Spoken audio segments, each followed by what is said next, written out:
Assalamualaikum warahmatullahi wabarakatuh. Saya Sihatul Nikmah, calon guru penggerak angkatan 10 dari Surabaya. Pada video kali ini, saya akan memaparkan tentang koneksi antar materi pada modul 1.1, 1.2, 1.3, dan 1.4. Berikut adalah kesimpulan peran saya dalam menciptakan budaya positif. Saya adalah salah satu bagian dari penciptaan budaya positif di sekolah. Budaya positif tersebut dapat berjalan dengan menerapkan konsep inti, diantaranya menerapkan disiplin positif, memahami motivasi perilaku manusia baik secara eksternal maupun internal, memahami kebutuhan dasar manusia yang harus dipenuhi dengan cara yang baik, posisi kontrol restitusi, membuat keyakinan kelas, dan menerapkan segitiga restitusi dalam menyelesaikan masalah. Yang pertama adalah disiplin positif. Disiplin positif mengajarkan murid untuk bertanggung jawab dan menumbuhkan kesadaran diri dan dapat mengontrol diri sendiri. Kontrol diri sendiri melalui motivasi internal untuk menghargai diri sendiri melalui nilai kebajikan yang diyakini, bukan melalui hukuman atau penghargaan. Menumbuhkan disiplin positif ini dapat dilakukan melalui segitiga restitusi dalam penyelesaian masalah. Yang kedua, motivasi perilaku manusia. Motivasi sendiri terdiri dari motivasi eksternal dan motivasi internal. Pada motivasi eksternal, yaitu untuk menghindari ketidaknyamanan atau hukuman. Yang kedua, untuk mendapatkan imbalan dari orang lain atau institusi. Sedangkan motivasi internal adalah untuk menghargai diri sendiri melalui nilai kebajikan yang diyakini. Yang ketiga adalah posisi kontrol guru yang terdiri dari 5, yaitu penghukum, pembuat merasa bersalah, teman, pemantau, dan manajer. Sebagai penghukum, guru memberikan hukuman baik psikis maupun fisik yang tidak sesuai dengan apa yang dilanggar dan terjadi secara tiba-tiba sehingga murid tidak mengetahuinya. Sebagai pembuat merasa bersalah, melalui suara yang pelan atau lembut, guru membuat siswa menjadi pribadi yang gagal dengan membuatnya merasa bersalah. Sebagai teman, melalui suara yang lembut, guru membuat siswa menjadi seperti teman yang membuat siswa menjadi bergantung dan hanya nurut pada guru tersebut. Sebagai pemantau, guru memberikan konsekuensi berdasarkan apa yang sudah dilanggar sesuai peraturan yang sudah dibuat dan murid mengetahuinya. Sebagai seorang manajer, guru mengembalikan tanggung jawab kepada murid untuk mencari jalan keluar permasalahannya sendiri melalui segitiga restitusi. Selanjutnya adalah kebutuhan dasar manusia yang harus dipenuhi. Di antaranya ada bertahan hidup, penguasaan, kesenangan, kasih sayang, dan rasa diterima. Pada kebutuhan bertahan hidup merupakan kebutuhan yang bersifat fisiologis, yaitu diantaranya ada sandang, pangan, dan papan.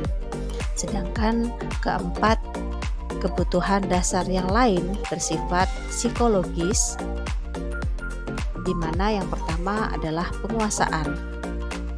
Salah satu cirinya yaitu dengan meminta terpenuhinya kekuatan untuk mencapai sesuatu, menjadi kompeten, menjadi terampil, diakui atas prestasi dan keterampilan kita, memiliki harga diri, pencapaian, kompeten, diakui dan dihormati.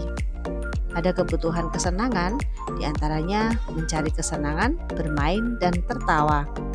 Untuk kebutuhan kasih sayang dan rasa diterima, yaitu kebutuhan memberi dan menerima kasih sayang, kebutuhan untuk merasa menjadi bagian dari suatu kelompok, tetap terhubung dengan orang lain, teman, keluarga, pasangan hidup, dan lain sebagainya.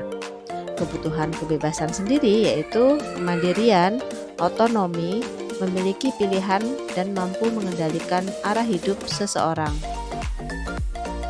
Selanjutnya adalah keyakinan kelas. Keyakinan kelas bersifat abstrak, berupa pernyataan-pernyataan universal dalam bentuk positif, dan semua warga kelas hendaknya ikut berkontribusi dalam pembuatan keyakinan tersebut dan selalu ditinjau dari waktu ke waktu.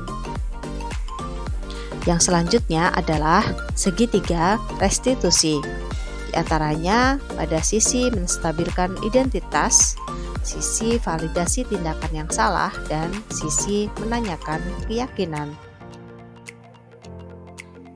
Adapun keterkaitan budaya positif dengan filosofi Ki Hajar Dewantara adalah melalui budaya positif, maka akan tersemai benih-benih kebudayaan yang positif di lingkungan sekolah, sehingga perlahan akan terwujud masyarakat berbudaya positif sesuai filosofi Ki Hajar Dewantara, yaitu pendidikan adalah tempat persemaian benih-benih kebudayaan dalam masyarakat. Selanjutnya, keterkaitan budaya positif dengan nilai dan peran guru penggerak adalah terwujudnya budaya positif dapat efektif diwujudkan jika adanya kolaborasi semua warga sekolah dengan menerapkan nilai dan peran guru penggerak. Sedangkan keterkaitan budaya positif dengan visi guru penggerak adalah melalui visi yang mendukung budaya positif, maka akan terwujud sebuah prakarsa perubahan dalam upaya mewujudkan budaya positif di lingkungan sekolah. Selanjutnya adalah refleksi. Hal yang menarik untuk saya dan di luar dugaan adalah pada materi dihukum oleh penghargaan. Selain sebagai salah satu motivasi eksternal, penghargaan dapat menghancurkan potensi untuk pembelajaran yang sesungguhnya. Siswa yang mengharapkan penghargaan dan tidak mendapatkannya akan merasa kecewa dan berkecil hati. Selain itu, dapat menimbulkan sifat iri pada teman yang tidak mendapatkan penghargaan. Perubahan yang terjadi pada cara berpikir saya dalam menciptakan budaya positif di kelas maupun di sekolah adalah awalnya saya berpikir bahwa memberi hadiah dan posisi kontrol sebagai teman adalah sebagai sebuah sikap yang baik karena dapat menumbuhkan keakraban kepada siswa. Meskipun sejauh ini saya kadang berperan sebagai penghukum dan lebih sering sebagai pemantau. Setelah saya membaca modul ini, saya seperti baru saja terbangun dan menyadari bahwa memberi penghargaan dan posisi kontrol sebagai teman belumlah tepat.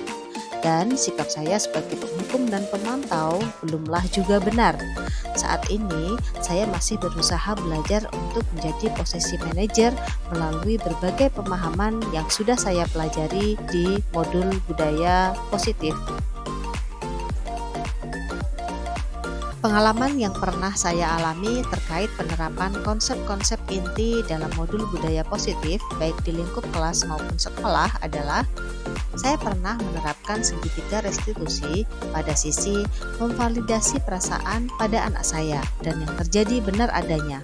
Anak saya bercerita dengan baik dan lancar karena merasa dirinya dipahami perasaannya dan menjadi tidak tantrum lagi. Sedangkan di sekolah, saya mencoba menerapkan segitiga restitusi pada semua sisi pada dua siswa yang tidak mengerjakan tugas. Namun yang terjadi, kedua anak ini masih tetap melakukan pelanggaran yang lain, yaitu mengambil buku milik temannya dan mengakui itu miliknya. Dari sini saya masih saja mencoba menggunakan segitiga restitusi. Terakhir, saya masih melihat kedua anak ini saling mencontek pada saat ujian.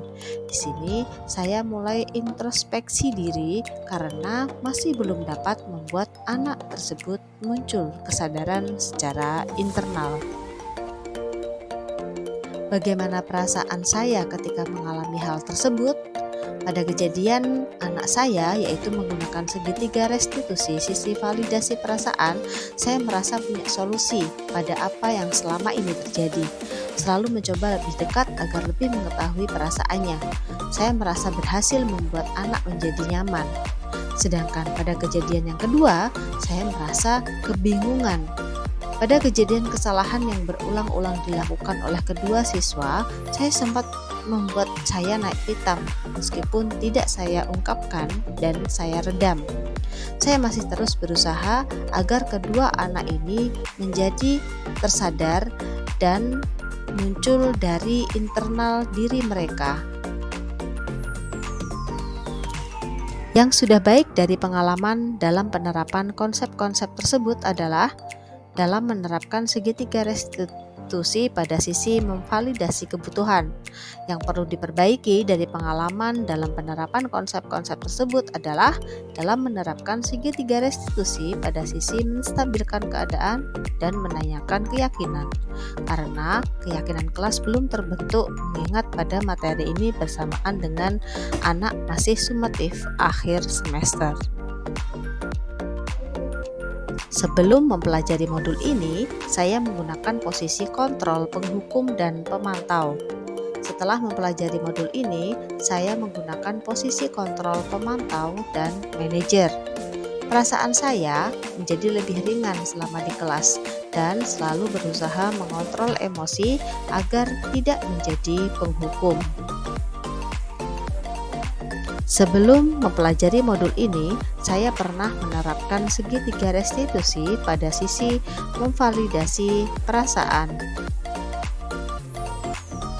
Hal yang penting untuk dipelajari dalam proses menciptakan budaya positif adalah berbagai contoh budaya positif kepada teman sejawat. Sekian dari saya, salam dan bahagia guru penggerak. Terima kasih. Wassalamualaikum warahmatullahi wabarakatuh.